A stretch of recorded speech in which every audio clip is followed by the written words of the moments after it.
트럼프 대선 캠프에 막대한 자금을 넣었었던 자금의 형태, 자금의 종류 중에 한 가지가 또 디지털 커런시거든요. 트럼프 정권이 크립토 시장을 놓을 수 없는 이유 중에 한 가지가 또 요거예요. 디지털 자산, 큰손. 본인의 정치적 수단으로서 크립토 시장이 가장 좋다. 미국의 고용 쇼크, 7월달 고용 예상치 크게 밑돈 73,000명 증가 그쳐.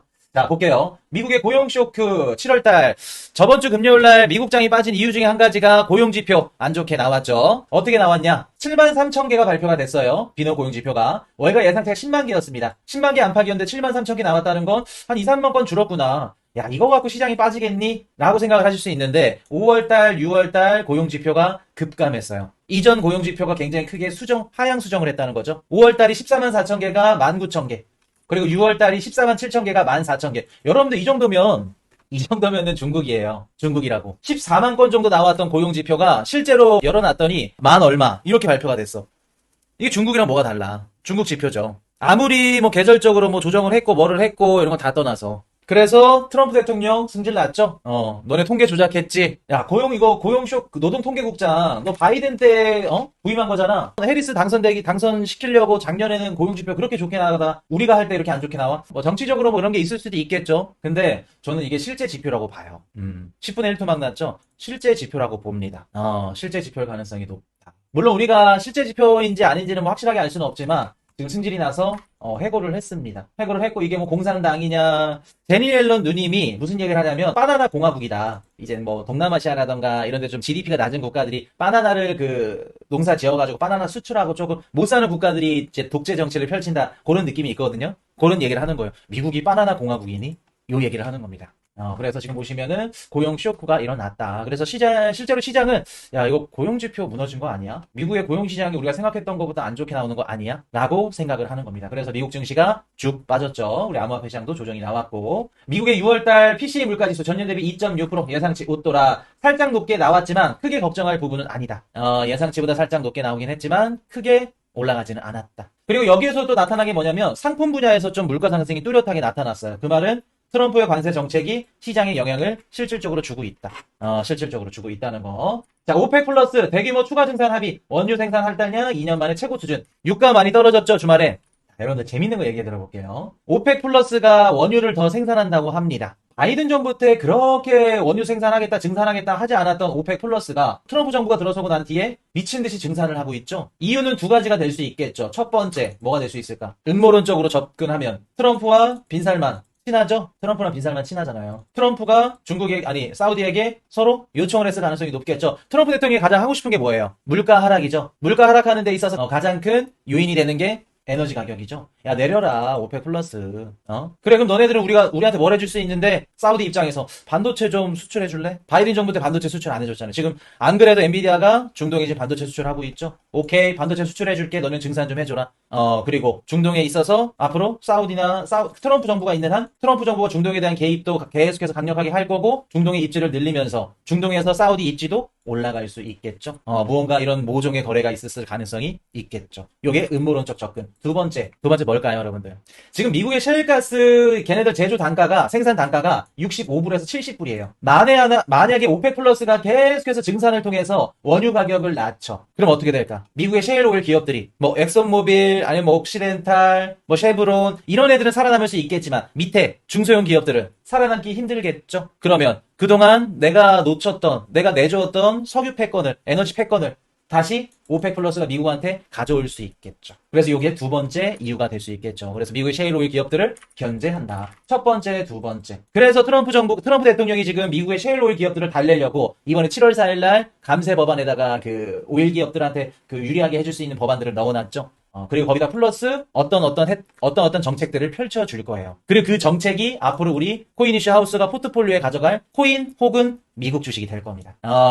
요거 우리 최근에 무료 강의도 그렇고 멤버십 강의 통해서 들으신 분들은 요거 눈치채셨을 겁니다. 제가 얘기 드렸었거든요. 그래서 앞으로 우리가 이런 식으로 거시경제를 알아가는 게 중요해요. 그래야 미국 주식이 어떤 종목이 좋을지, 어떤 알트코인들이 좋을지 이런 것들이 나와요. 그래서 지금 보시면 오펙 플러스가 대규모 추가 증산 합의를 했다. 그리고 한 가지 더. 지금 여러분들 러시아랑 싸우고 있죠? 미국이. 무슨 얘기하고 있어요? 중국한테도 그러고 야, 러시아산 원유 쓰는 애들, 중국, 인도 너네 잘 들어. 러시아산 쓰면 너네 관세 매기겠다 얘기하죠. 그 타이밍에 오펙 플러스가 증산을 하네요.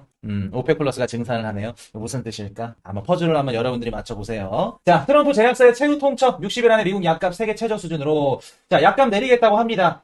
제약사에 너네 약값 내려라. 최저 수준으로 가져가자. 이러한 행동들도 어찌됐든 간에 물가를 낮추는데 일조를 하겠죠.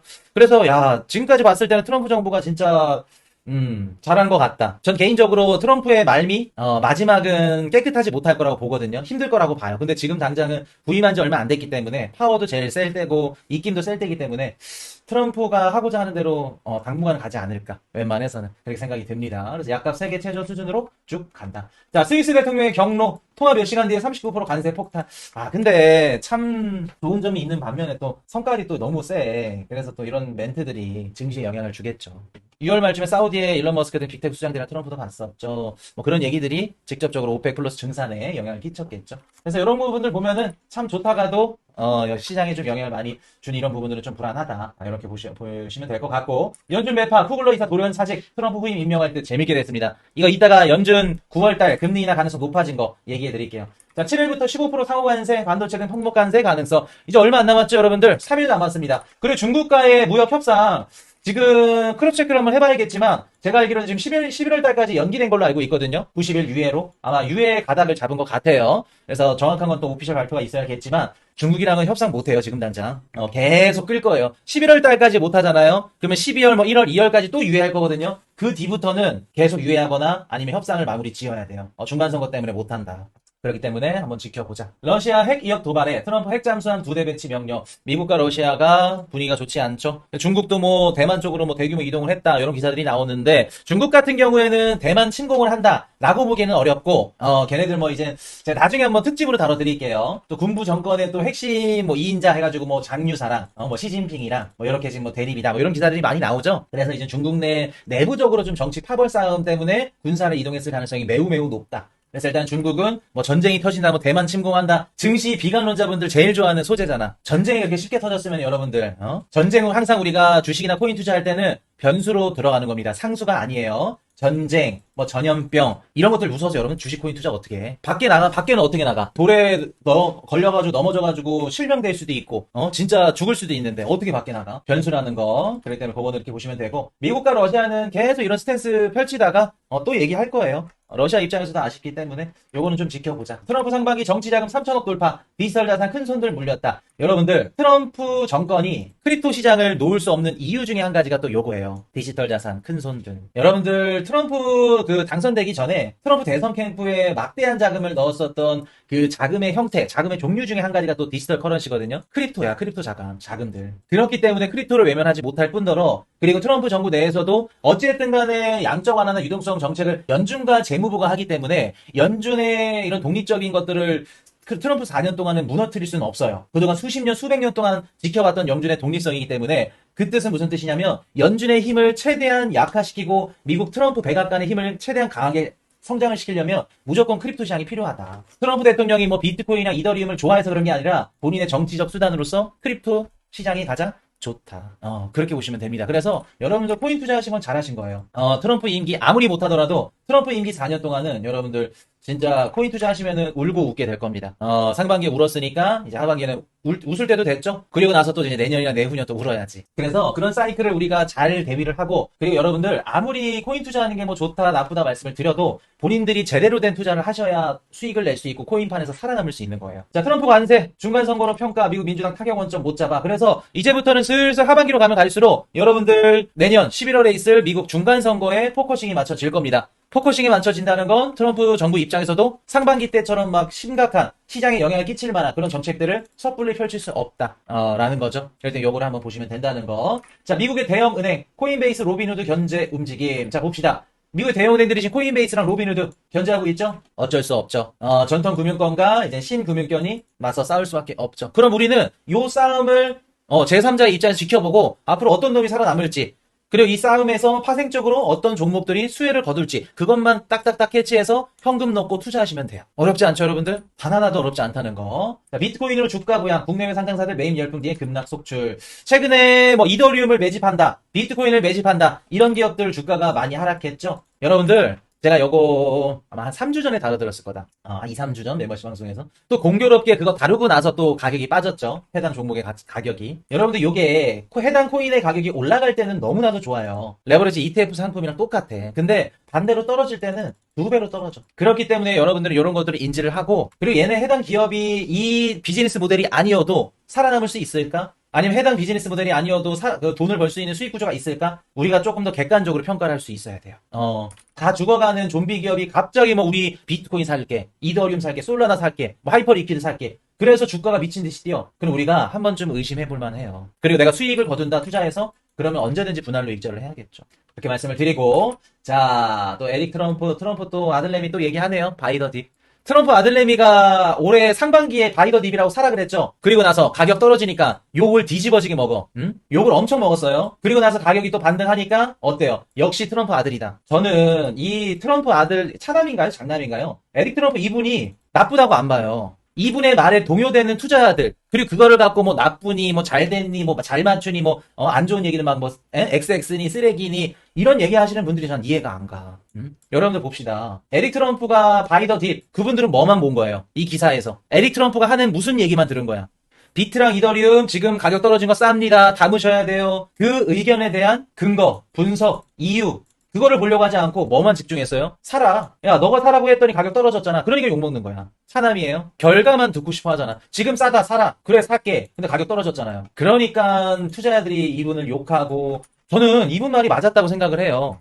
이분이 얘기하고 나서 쭉 떨어졌죠. 아마 한 2월달, 3월달에 얘기했을걸요? 4월달에 최저점 찍었으니까 더 빠졌을 거예요. 얘기하고 나서 20, 30%. 그리고 나서 결국 올라갔잖아. 결국 올라갔으니까 맞는 거지. 그리고 투자자들이 바이더 딥을 볼 게 아니라 왜 바이더 딥을 얘기를 하는지를 봐야죠. 제가 항상 말씀드리죠. 저희 방송뿐만 아니라 여러분들이 주식코인 방송을 볼 때 여러분들이 성숙해지고 투자 수익률을 높이려면 결과만 들으려고 하지 말고 그분이 왜 그런 결과를 얘기했는지 근거와 명분을 보시라고. 여러분들 아무리 뛰어난 이런 경제학자분들 막 주식 코인 방송 하시는 분들이 올라갈 거예요, 뭐 할 거예요, 그분 말 안 들어요. 전문가들은 코린이 분들만 들리지.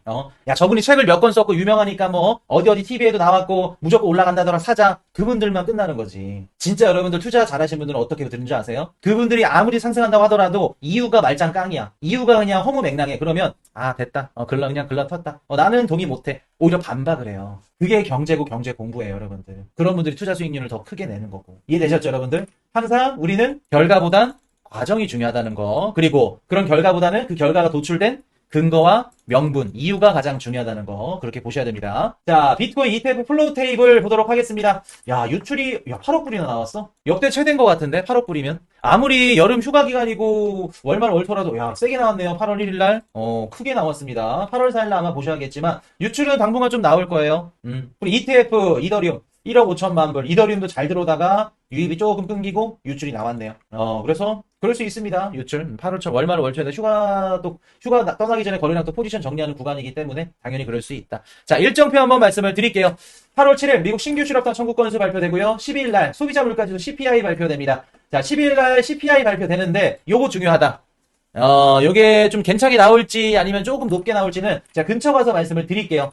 정확도가 높게 말씀을 드리려면. 그리고 그 다다음 날 발표되는 PPI 역시 중요하다. 그래서 여러분들 8월 12, 14 정말 중요합니다. 12, 14 굉장히 중요하다는 거. 그리고 유니님 23일 잭슨홀 미팅 21일부터 23일까지거든요. 요거 넣어주세요. 다음 방송에.